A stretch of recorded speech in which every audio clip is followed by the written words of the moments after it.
Hello friends, this is Rahul Kumar Malviya. Welcome back to my channel Medicology nursing services. So friends, जैसा कि आप सभी को पता है, हम मध्य प्रदेश एनएचएम के लिए क्लास कंडक्ट करवा रहे हैं और आपका जो एग्ज़ाम होने वाला है वो 7 फेब को ही एग्ज़ाम हो जाएगा। उसी को देखते हुए हम आपके लिए कंटिन्यूसली क्लास प्रिपेयर कर रहे हैं, कंटिन्यूसली क्लास आपको अपडेट कर रहे हैं ताकि आपको एग्ज़ाम में इसमें से बहुत सारे क्वेश्चन देखने को मिलेंगे। यदि किसी भी फ्यूचर नर्सिंग ऑफिसर्स ने अभी तक क्लासेस नहीं देखा है तो वो आपको सारा ही क्लासेस यूट्यूब पे एनएचएम की क्लास के रूप में प्लेलिस्ट के रूप में आपको देखने को मिल जाएगा। तो प्लीज़ जाइएगा और सारा ही क्लासेस वॉच कर लीजिएगा बिफोर एग्ज़ाम। आज का जो हमारा क्लास रहने वाला है, आज का हमारा क्लास बिफोर जो पहले हुआ था उसी के कंटिन्यूएशन में आज को क्लास देखने को मिलेगा। ठीक है, चलिए बात करते हैं हम हमारी क्लास का। उससे पहले एक और बिग इन्फॉर्मेशन आप सभी के लिए कि जितने भी अभी तक एनएचएम के एग्ज़ाम हुए हैं स्टाफ नर्स के लिए, सारे ही exam free of cost Medicology nursing services के द्वारा आप सभी लोगों को प्रोवाइड करवाए जा रहे हैं। आपको क्या करना है, आपको नीचे डिस्क्रिप्शन में जाना है, वहाँ पे व्हाट्सएप ग्रुप का ज्वाइन का एक लिंक दिखेगा, वहाँ पे आपको ज्वाइन हो जाना है। देन वहाँ से आपको पेपर जो है कि मिल सकते हैं। ठीक है, चलिए बात करते हैं हमारे आज के क्वेश्चन का कि आज का हमारा क्वेश्चन क्या रहने वाला है। प्रीवियसली क्लास में मैंने आपसे 40 क्वेश्चन 31 को 39 क्वेश्चन यहाँ से डील करवा दिए थे। जो आज का हमारा क्वेश्चन रहने वाला है वो 40 से स्टार्ट होगा। ठीक है, तो क्वेश्चन को बहुत ही अच्छे से समझना है, फिर आपको अपने आंसर्स पुटअप करना है। Question is the saying is की while using a metered dose inhaler metered dose inhaler all of the following has to be follow except। तो यहाँ पे पूछा है मेटल्ड जो मेटल्ड डोज इनहेलर होता है, ठीक है, all of the following has to be follow, सारी चीज़ें उसमें हम फॉलो करेंगे बस किसी एक चीज़ को छोड़ के। ठीक है, सेक एमडीआई बिफोर यूज़, तो क्या हम उसको सेक करते हैं यूज़ करने से पहले। Coordination with the inspiration should be done, सांस लेने से पहले उसको उसको इंस्पायरेशन करते हैं क्या। Hold the M D I side base, इसको क्या साइड बेस से हम होल्ड कर दे क्या, या hold breath for the 10 second. तो यहाँ पे जो राइट वन आंसर देखने को मिलेगा वो क्या देखने को मिलेगा, हम सेक करते हैं, ठीक है, कोऑर्डिनेशन भी करते हैं, होल्ड भी करते हैं breath for 10 second, but hold the M D I side way. ठीक है, साइड वे से हम कभी भी एम डी आई को होल्ड नहीं करते हैं। आई होप आपको ये चीज़ें समझ में आ गई होगी कि जो मिट्रल वर्ड इनहेलर रहता है उसको हम कभी भी साइड बे से क्या कर सकते हैं, नहीं करते हैं, होल्ड नहीं करते हैं। ठीक है, ये बाकी तीनों कंडीशंस ऐसी हैं कि हम मिट्रल बॉल्ब में यूज़ करते हैं। ठीक है, तो आई होप आपको यहाँ से समझ में आ गया होगा कि क्या चीज़ें रहने वाली है। ठीक है, मूव ऑन करते हैं हम हमारे नेक्स्ट क्वेश्चन पे। 41 नंबर का क्वेश्चन क्या कह रहा है, impaired of the heart function due to inadequate blood flow to the heart that is caused due to obstruction change in the vessels supplying blood to the heart is called as। तो यहाँ पे पूछा गया है कि impaired of heart function, मतलब heart का जो फंक्शन है नॉर्मल फंक्शन वो इन्हें क्या हो गया, इम्पेयर्ड हो गया है। किसकी वजह से इम्पेयर्ड हुआ है, inadequate blood flow to the heart. किसकी वजह से हुआ है, inadequate blood flow to the heart that cause due to obstruction change in the vessels, मतलब ऑब्स्ट्रक्शन हो गया तो उसको क्या बोलेंगे, उसको वेस्कुलाइटिस बोल देंगे क्या, या option second is the peripheral arterial disease बोलेंगे क्या, या उसको इचीमिया कहेंगे क्या, या फिर बात करें हम उसको हाइपरटेंशन कहेंगे क्या। तो जो राइट वन आंसर आपको देखने को मिलता है, impaired of the heart function due to inadequate blood supply.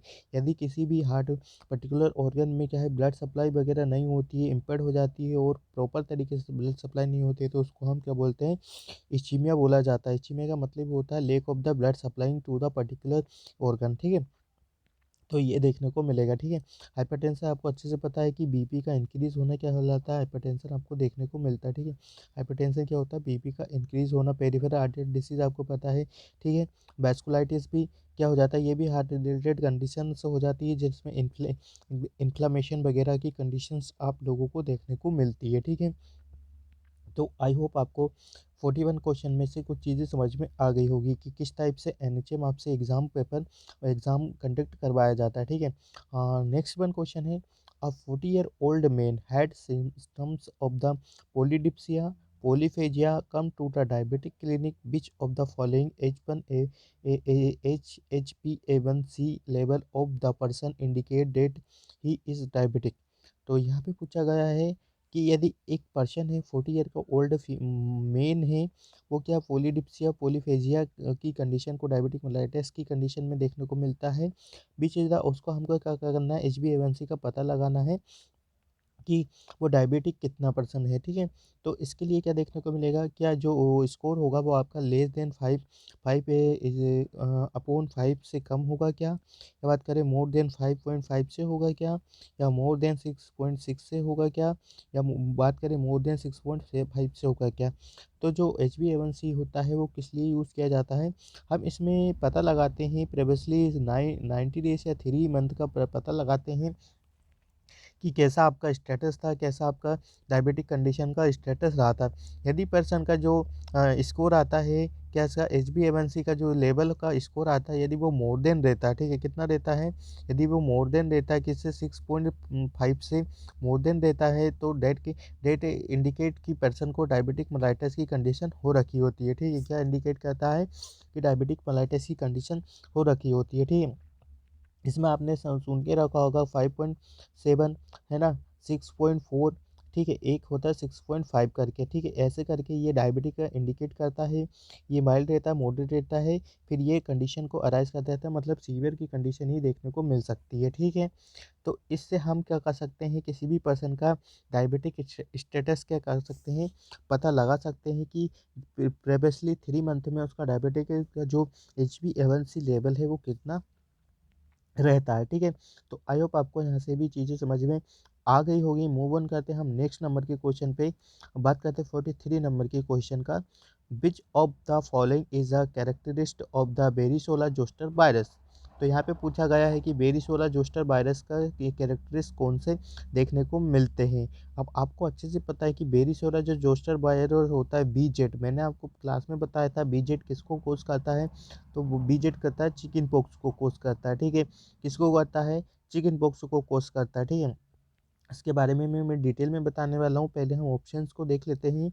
It is cold sensitivity, या बात करें it is a heat level, या बात करें इट इज़ अ इम्यूनेटेबल, या इस बात करें तो it is a transmitted by the Culex mosquito. तो ये तो टोटली गलत हो गया कि जो बेरिसोला होता है वो एक वायरस होता है, तो क्यूलेक्स मॉस्किटो से पॉसिबल नहीं है। It is a cold sensitivity भी नहीं होता है, ठीक है। It is a heat level होता है, ठीक है। क्या होता है, ये एक हीट लेवल वायरस होता है। बेरिसोला जो बस्टर होता है वो क्या होता है, हीट लेवाइल एक वायरस होता है, ठीक है।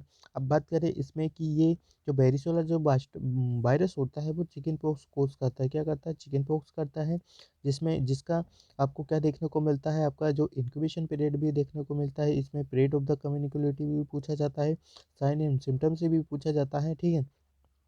तो ये सारी चीज़ें मैंने मेरी क्लास में आपको डील करवा दी है, ठीक है। क्या करवा दी है, डील करवा दी है, ठीक है। इसका जो क्या बोलते हैं साइन एंड सिम्टम्स कभी कभी पूछा जाता है, तो जो इसका जो फर्स्ट रेसेस आपको देखने को मिलता है वो कहाँ देखने को मिलता है, वो ट्रंक में देखने को मिलता है, ठीक है।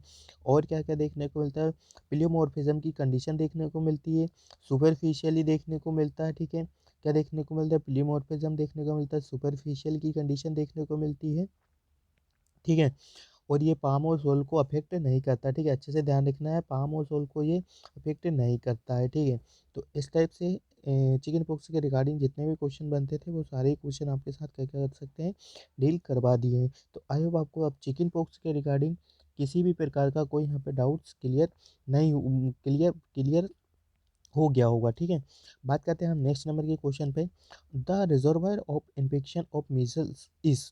तो यहाँ पे पूछा है कि मीजल्स का रिजर्वायर इन्फेक्शन कौन सा होता है। क्या हम एनिमल को बोल सकते हैं, या बर्ड्स को बोल सकते हैं, या ह्यूमन को बोल सकते हैं, या फिश को बोल सकते हैं। तो जो मीजल्स का मेजर बायल होता है ये किसके द्वारा मीजल्स देखने को मिलता है, ह्यूमन, ठीक है। मीजल्स का जो रिजर्वायर होता है वो क्या होता है, ह्यूमन होता है, पैरामिक्सो वायरस की में देखने को मिलता है, ठीक है। अच्छे से ध्यान रखना है किसकी वजह से देखने को मिलता है, पैरामिक्सो वायरस की वजह से हमको मीजल्स देखने को मिलता है, ठीक है। इसमें क्या-क्या देखने चीज़ें देखने को मिलती है, तो मीज़ल्स होता है जिसमें कि आपको कंडीशंस अराइज़ होती है, ठीक है। इसका जो इंक्यूबेशन पीरियड होता है वो भी आपको कितना देखने को मिलता है, 14 से 14 डेज़ में इंक्यूबेशन पीरियड देखने को मिलता है, ठीक है। तो आई होप आपको समझ में आ गई होगी कि क्या कंडीशंस होती है और क्या इसमें देखने को मिलता है, आपको कॉप्लिक स्पोर देखने को मिलता है, ठीक है। इरप्टिव स्टेज में देखने को मिलता है, कॉप्लिक स्पोर देखने को मिलता है, ठीक है। ये साइन पूछा ही जाता है हमेशा ही किसी भी एग्ज़ाम में आपसे कॉप्टिक स्पॉट पूछा जाता है, जो उसका कलर देखने को मिलता है वो वाइट कलर में देखने को मिलता है, ठीक है। कहाँ देखने को मिलता है? वाइट कलर में देखने को मिलता है और क्या-क्या है? कहाँ देखने को मिलता है? लोअर बक्कल म्यूकोसा, ठीक है। लोअर बक्कल म्यूकोसा में देखने को मिलता है, ठीक है।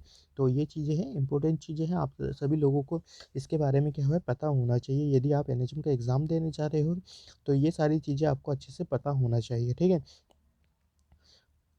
ओके, मूव ऑन करते हैं हम नेक्स्ट नंबर के क्वेश्चन पे। 45 नंबर के क्वेश्चन है, a 20-year-old mother gave birth to the newborn with the congenital defect, ठीक है। एक मदर है जिसने कंजेनाइटल बेबी को जन्म दिया, वो डिफेक्ट है, ठीक है। The mother tested positive for the rubella during pregnancy, और मदर क्या है रूबेला ड्यूरिंग प्रेगनेंसी में क्या है कि वो एक टेस्टेड पॉजिटिव पाई गई है। Which of the following factor of the rubella that cause the congenital rubella, question यहाँ पे पूछा है कि क्वेश्चन क्या पूछा है कि रूबेला कंजेनाइटल ट्यूबेरल सिंड्रोम कोज करने का फैक्टर क्या होता है। तो क्या करेगा, prevent cell growth, inhibit cell division, inhibit meiosis या प्रिवेंट सेल मैच्योरेशन, ठीक है। तो क्या कहता है वो इनहिबिट सेल डिवीजन कर देता है, ठीक है। क्या कहता है इनहिबिट सेल डिवीजन कर देता है, जिससे कंजेनाइटल रूबेला डिफेक्ट का सिंड्रोम हमको बेबी में देखने को मिलता है, ठीक है, 20-year-old मदर में, ठीक है। तो आई होप आपको ये क्वेश्चन समझ में आ गया होगा। यहाँ पे पूछा है कि वह फैक्टर कौन सा होता है जो डेथ कोज करता है कंजेनाइटल लोवेरा सिंड्रोम को। तो सिंपल सा क्वेश्चन यही पूछा गया है। बाकी सारा क्वेश्चन एक बना के लैंग्वेज में आपको वो कंप्लीटली फ्रेम बना के पूछा गया है। तो आई होप आपको समझ में आ गया होगा कि किस टाइप से एनएचएम आपसे अब क्वेश्चन पूछने लगे हैं। पहले क्या है कि बनरेंडर क्वेश्चन पूछे जाते थे, बट अभी क्या गया क्वेश्चन को एक कम्प्लीटली फ्रेम बना के पुट अप कर दिया जाता है, ताकि स्टूडेंट्स को क्या है कि कन्फ्यूज़न क्रिएट हो जाए, ठीक है। तो आपको एग्ज़ाम में कोई कन्फ्यूज़न लेके जाना ही नहीं है। मैं बार-बार बोलता हूँ कि हमेशा जो क्वेश्चंस होते हैं हमको 2 टाइम्स उसको रीड करना होता है। देन चारों ही जो ऑप्शंस आपके सामने रहते हैं एमसीक्यूज़ के, उनको भी 2 टाइम्स पढ़ना है। देन आपको आपके आंसर को जनरेट करना है, फिर आपको आंसर को पुट अप करना है, ठीक है। तो ये चीज़ें हैं, आप ये चीज़ें यदि अप्लाई कर लेंगे तो आपके जो क्वेश्चन आंसर है वो टोटली 100% क्या होंगे, सही हो जाएँगे, ठीक है। अब बात करते हैं हम किसका 46 नंबर के क्वेश्चन पे कि क्या पूछा था एनएचएम ने, ठीक है। Infants below 6 month are immune to mumps due to the presence of which of the following. तो यहाँ पे बात किया गया है, किसका बात किया गया, इन्फेंट है वो 6 मंथ से नीचे ही, मतलब उसका जो ये एज ही वो कितना है 6 मंथ से बिलो है, ठीक है। Immune to mumps due to, उसको क्या होता है क्या मम्स डेवलप होता था, प्रेजेंस होता है विच ऑफ द फॉलोइंग, किसकी वजह से हो सकता है। तो मैटरनल एंटीबायोटिक की वजह से उसको ये चीज़ें देखने को मिल सकती है, क्योंकि आईजीएम है, आईजीजी है, मैटरनल एंटीबायोटिक से इम्यून सिस्टम है, ठीक है। तो मैटरनल एंटीबायोटिक से उसको देखने को ये चीज़ें मिल सकती है, क्योंकि जो 6 मंथ का बेबीज़ होता है वो कि टोटली किस पे डिपेंड होता है, तो वो मदर्स मिल्क पे डिपेंड होता है, ठीक है। अच्छे से पता होगा ब्रेस्ट फीडिंग हम 6 मंथ तक ही बच्चे को प्रोवाइड करवाते हैं, तो इसकी वजह से जो भी उसको चीज़ें कंडीशन अराइज हो जाती है वो मोस्टली किसकी वजह से होती है कि यदि मदर्स की कंडीशन ख़राब होती है, मदर एंटीबॉडीज़ की वजह से देखने को मिलती है, ठीक है। अब क्या-क्या चीज़ें इसमें एक जो आईजीएम देखा है, ठीक है। क्या देखा है, आईजीएम होता है कि जो ये इम्यूनोग्लोबिन होता है, जिसमें क्या होता है ये ब्लड में पाया जाता है। आपको अच्छे से ध्यान रखना है, ये क्वेश्चन हमेशा बनता है। आईजीएम होता है जो कि इम्यूनोग्लोबिन होता है। आईजीएम आपको किस में देखने को मिला है, ब्लड में देखने को मिलता है, सबसे ज़्यादा पाया जाता है, मोस्ट अबंडेंट होता है, ठीक है। अच्छे से ध्यान रखना, मोस्ट अबंडेंट आईजीएम यदि क्वेश्चन बना के पूछता है तो आपको आईजीएम देखना है, ठीक है। आईजीए क्या होता है, ठीक है। अब हम बात करते हैं ओके आईजीए क्या, ठीक है। आईजीए क्या होता है, आईजीए भी एक इम्यूनोग्लोबिन होता है, ये किस में पाया जाता है आपका बात कर ली जाए, इसका टीयर में प्रेजेंट होता है, आपके सलाइवा में प्रेजेंट होता है, ठीक है। किस में प्रेजेंट होता है? टीयर में प्रेजेंट होता है, सलाइवा में प्रेजेंट होता है, और ब्रेस्ट मिल्क में भी ये क्या होता है? प्रेजेंट होता है, ठीक है। तो जो आईजी होता है वो ब्रेस्ट मिल्क में प्रेजेंट होता है, बच्चे को मदर से मिलता रहता है, ठीक है। मैटरनल एंटीबॉडीज में आपको बता दिया, इम्यून सिस्टम डेवलपमेंट नहीं होता, ठीक है। तो आई होप आपको समझ में आ गया होगा। आईजी आईजीएम होगा, और एक आईजी होता है जो किस में देखने को मिलता है? आईजी आईजीजी, जो कि क्या करता है? प्लासेंटा से क्रॉस करता है बेबी में, ठीक है। प्लासेंटा से बेबी में क्रॉस करता है, जो मैटरनल बच्चे को आर्टिफिशियल इम्यूनिटी मिलती है, वो आईजीजी मिलती है, ठीक है। आईजीजी ही मिलता है, ठीक है। जो क्या करता है? बच्चे से मदर में, सॉरी, मदर टू बेबी में क्या होता है कि एट द बर्थ ट्रांसफर हो सकता है, ठीक है। एक आईजीई होता है जो क्या होता है? किसको रिएक्ट करता है? तो वो हाइपर सेंसिटिविटी को रिएक्ट करता है, जिसमें एलर्जिक रिएक्शन वगैरह की कंडीशंस हम सभी लोगों को देखने को मिलता है, ठीक है। तो यहाँ से भी आपके कम से कम बात करी जाए तो यदि आपके 5 से 10 क्वेश्चन ऐसे प्रिपेयर हो गए हैं कि जो कि किसी भी एग्ज़ाम में सीधे ही डायरेक्ट आपको स्ट्राइक करने को देखते हैं, ठीक है। तो आई होप हम मूव करते हैं नेक्स्ट नंबर के क्वेश्चन पे। 47th नंबर का क्वेश्चन है, the contraindication of administration of mumps vaccine is all of the following except. तो यहाँ पे पूछा गया है कि सारे ही कॉन्ट्रा इंडिकेशंस है यदि हम किसी को मम्स वैक्सीन प्रोवाइड कर रहे हैं, बट किसी एक कंडीशन में हम उसको दे सकते हैं। ये क्या बात करें? हम प्रेग्नेंट वुमेंस को मम्स वैक्सीन प्रोवाइड करवा सकते हैं क्या? इम्यून कम्प्रोमाइज्ड पेशेंट है तो उसको हम मम्स वैक्सीन प्रोवाइड करवा सकते हैं क्या? सीवियरली इल पेशेंट है तो उसको प्रोवाइड करवा सकते हैं क्या? या माइल्ड ओबेस पेशेंट है तो उसको प्रोवाइड करवा सकते हैं क्या, है ना। एक्सेप्ट का क्वेश्चन पूछा गया है, तो यहाँ पे कंडीशन है माइल्ड ओबेस पेशेंट है तो उसको हम क्या करवा सकते हैं? नहीं, उसको हम नहीं दे सकते, ठीक है। कॉन्ट्रा इंडिकेशन होता है मतलब उसको दे सकते हैं, ठीक है। बाकी सारी कंडीशन रहते हैं जिसमें नहीं दे सकते। तो यदि माइल्ड ओबेस पर्सन है तो उसको हम प्रोवाइड करवा सकते हैं, बट यदि प्रेगनेंसी की बात करें तो उसको अवॉइड करते हैं। इम्यून कम्प्रोमाइज्ड पेशेंट है तो भी अवॉइड करते हैं, या सीवियर इल पेशेंट है तो भी क्या करते हैं? हम मम्स जो वैक्सीन होता है उसको प्रोवाइड नहीं करवाते हैं, ठीक है। तो आई होप आपको 47th नंबर का जो क्वेश्चन है वो अच्छे से समझ में आ गया होगा। मूव ऑन करते हैं हम 48th नंबर के क्वेश्चन का। अच्छे से रीड आउट करना है, देन हमको हमका आंसर को पुटअप करना है, ठीक है। 48 नंबर इस क्वेश्चन इज सेइंग कि in a clinical diphtheria vaccine should be store. तो यहाँ पे बहुत अच्छा क्वेश्चन है, according to CHO, according to NHM, according to staff nurse, और जितने भी सीएचओ सीएचएन के यहाँ पे मोस्टली क्वेश्चन आपको देखने को मिल रहे हैं, क्योंकि आजकल जो एग्जामिनर का फेवरेट टॉपिक बनता है वो सीएचएन के रिगार्डिंग बहुत सारे क्वेश्चन आपसे पूछे जाते हैं, ठीक है। तो in a clinical diphtheria vaccine should be stored, ठीक है। तो फ्रीजर एट -1 डिग्री सेल्सियस पे उसको स्टोर करते हैं क्या? Option second is the ice line refrigerator at 1 -1 to 1 degree Celsius पे उसको स्टोर करते हैं क्या? Option third one is refrigerator at 2 to 8 degree Celsius, या ऑप्शन फोर्थ वन का बात किया जाए तो in refrigerator at the 6 to 12 degree Celsius में उसको स्टोर करते हैं क्या? तो इसके लिए जो राइट वन आंसर देखने को मिलेगा वो क्या देखने को मिलेगा? जो डिप्थीरिया का वैक्सीन होता है उसको इन रेफ्रिजरेटर में 2 to 8 डिग्री सेल्सियस पे स्टोर करते हैं, ठीक है। किस पे करते हैं? तो उसको हम कहते हैं 2 to 8 डिग्री सेल्सियस पे उसको हम क्या करते हैं? स्टोर किया जाता है, ठीक है। तो आई होप आपको समझ में आ गया होगा। अब डिप्थीरिया का बात कर ली जाए तो जो डिप्थीरिया होता है वो क्या होता है? किसकी वजह से देखने को मिलता है? कोनिबैक्टीरियम डिप्थीराई का इसका पॉजिटिव एजेंट है, ठीक है। पॉजिटिव एजेंट कौन है? कोनिबैक्टीरियम डिप्थीराई इसका पॉजिटिव एजेंट देखने को मिलता है। इसमें जो हमेशा क्वेश्चन पूछा जाता है, इसके क्लिनिकल साइन एंड सिम्टम्स की वजह से क्वेश्चन पूछा जाता है। बुल नेक अपीयरेंस देखने को मिलता है, ठीक है। अच्छे से ध्यान रखना, बुल नेक अपीयरेंस देखने को मिलता है, ठीक है। बुल नेक अपीयरेंस देखने को मिलता है, बफेलो हम जिसको बोलते हैं, मतलब गर्दन के पीछे जो है स्वेलिंग टाइप्स का देखने को मिल जाता है। इसका 2 से 5 इसका इंक्यूबेशन पीरियड देखने को मिलता है, ठीक है। तो यही चीज़ें ज़्यादा इंपॉर्टेंट चीज़ें नहीं होती, इसमें एक एक सिक टेस्ट किया जाता है, ठीक ठीक है। डिप्थीरिया का पता लगाने के लिए, कोनिबैक्टीरियम डिप्थीराई का पता लगाने के लिए, हम ससेप्टिबिलिटी का पता लगाने के लिए सिक टेस्ट का यूज़ किया जाता है। तो डिप्थीरिया के रिगार्डिंग जितने भी क्वेश्चन बनते थे वो सारे क्वेश्चन क्या कर लिए हमने, डील कर लिए। आई होप आपको समझ में आ गया होगा, ठीक है। अब मूव ऑन करते हैं हम नेक्स्ट नंबर के क्वेश्चन पे कि नेक्स्ट नंबर का क्वेश्चन क्या रहने वाला है, ठीक है। 49 नंबर के क्वेश्चन का बात किया जाए, what is the source of the diphtheria antitoxin for the treatment of the diphtheria, ठीक है। तो यहाँ पे पूछा गया है कि what is the source of the diphtheria, ठीक है। तो यहाँ पे पूछा गया है डिप्थीरिया का सोर्स क्या है, ठीक है। तो उसके लिए हॉर्स रहने वाला है, ठीक है। पिग नहीं होता है, बॉबिन नहीं होता, हॉर्स होता है, ह्यूमन भी नहीं होता है। जो डिप्थीरिया का आपको क्या देखने को मिलता है, सोर्स देखने को मिलता है, किस में सोर्स देखने को मिलता है, आपका एंटीटॉक्सिन में, ठीक है। अच्छे से ध्यान रखना है, क्वेश्चन क्या पूछता है वो डिपेंड करता है, ठीक है।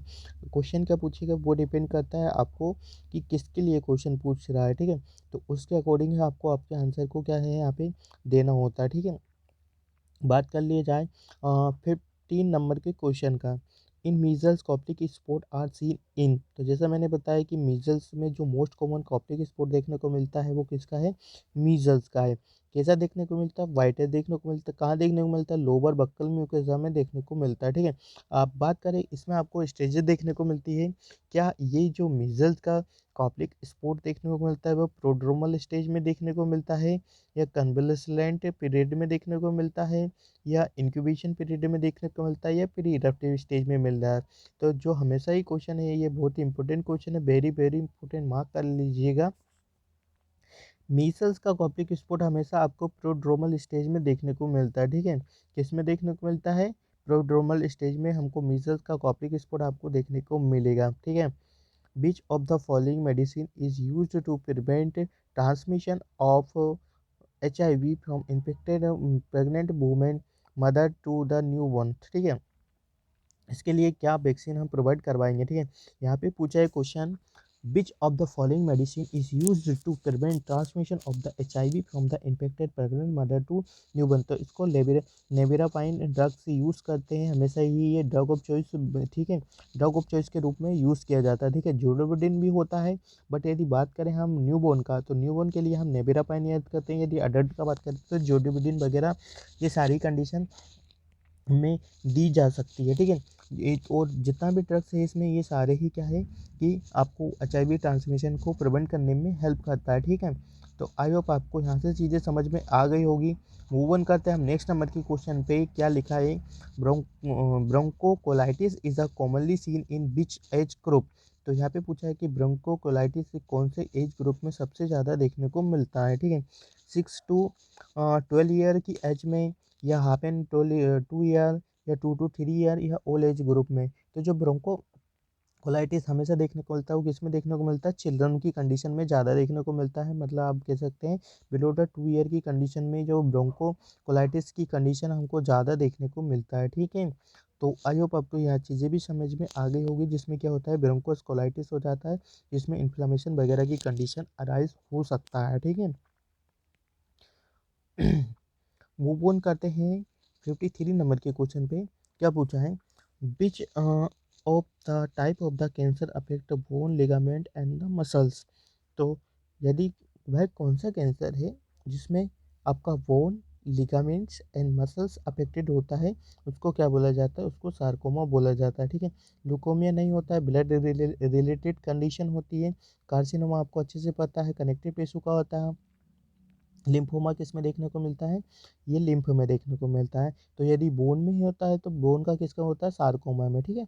अच्छे से ध्यान रखना है, कभी कभी इंपॉर्टेंट चीज़ें यही है कि भले ही एग्जाम पेपर आपसे ये कंडक्ट करवा रहे हैं, बट क्या है कि इसके इर्द गिर्द भी क्वेश्चन यदि पूछ लिया जाता है तो आप अपने क्वेश्चन के लिए अच्छे से आंसर पुटअप कर सकते हैं, ठीक है।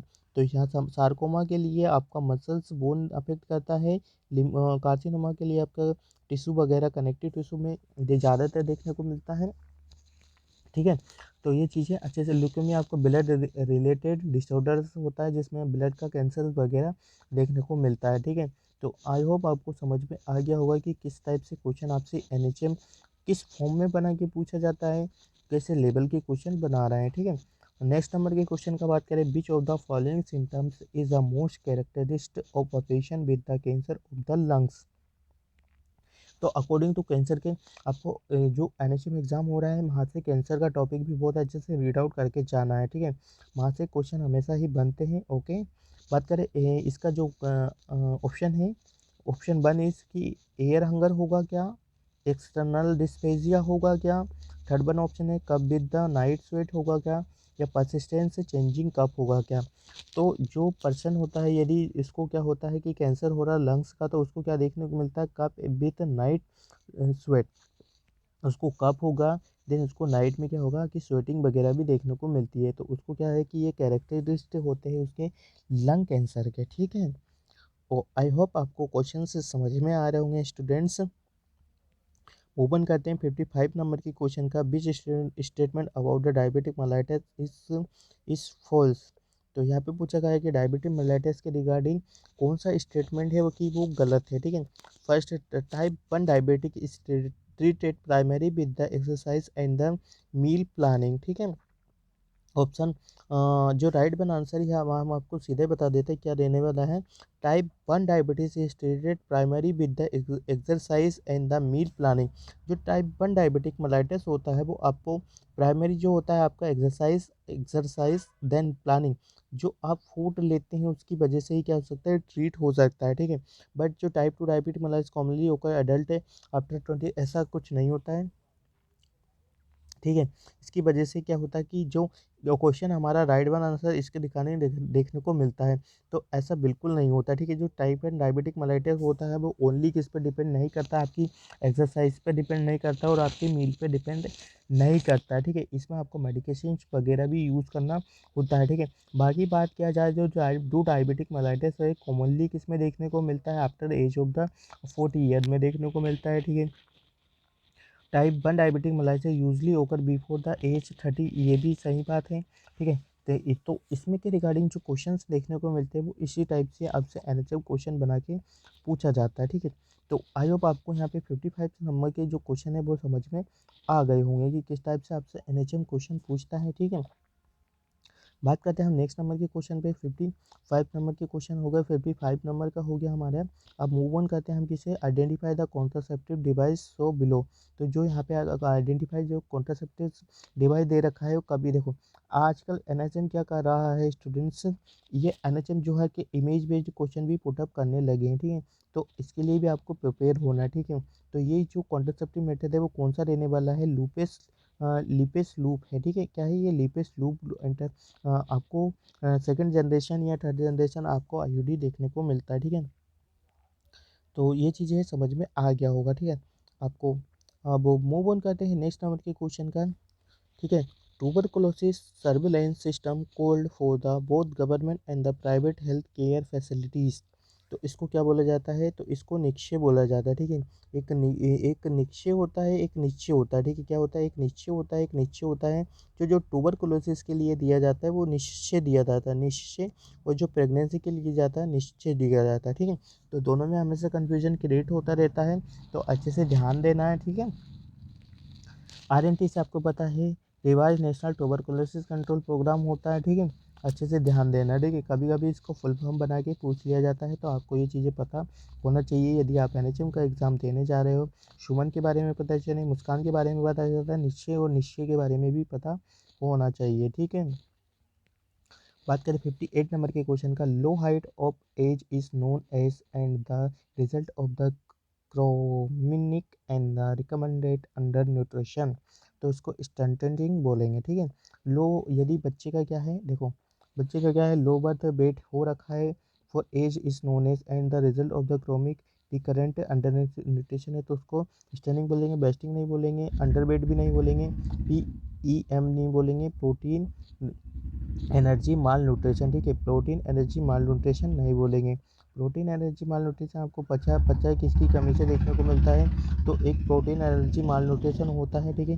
जिसमें आपको क्या देखने को मिलता है, कोशिकोर देखने को मिलता है, मरासमा देखने को मिलता है। कोशिकोर किसकी वजह से देखने को मिलता है, प्रोटीन की वजह से देखने को, मरासमा किसकी वजह से देखने को मिलता है, कैलोरी की वजह से देखने को मिलता है, ठीक है ना। तो कभी कभी क्वेश्चन एग्जाम में यही पूछा जाता है कि किसकी कमी से कौन सा आपको डिसीज़ कंडीशन देखने को मिलता है। तो आई होप आपको समझ में आ गया होगा, ठीक है। अब बात करते हैं हम किसका,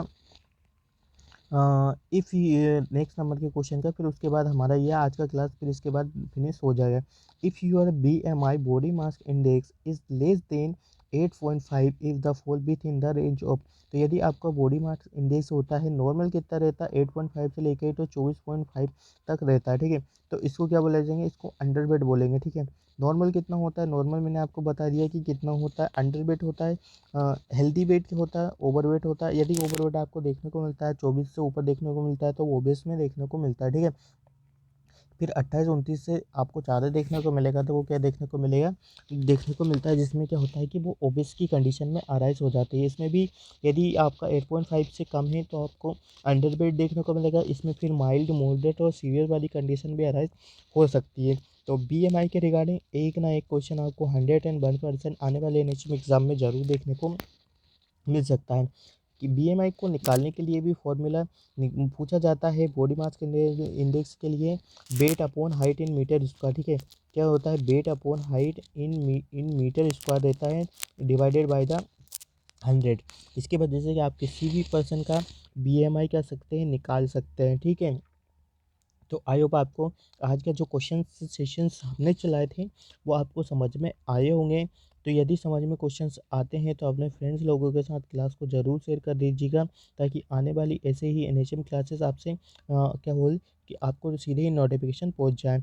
और एनएचएम एग्ज़ाम के जितने भी क्वेश्चन पेपर है अभी तक हुए हैं वो सारे free of cost Medicology nursing services के द्वारा आप सभी लोगों को प्रोवाइड करवाए जा रहे हैं। यदि किसी भी फ्यूचर नर्सिंग ऑफिसर्स ने अभी तक एनएचएम के एग्ज़ाम पेपर नहीं देखे हों और वो एग्ज़ाम पेपर देने जा रहा है तो उसके लिए बहुत ही नुकसान हो सकता है, ठीक है।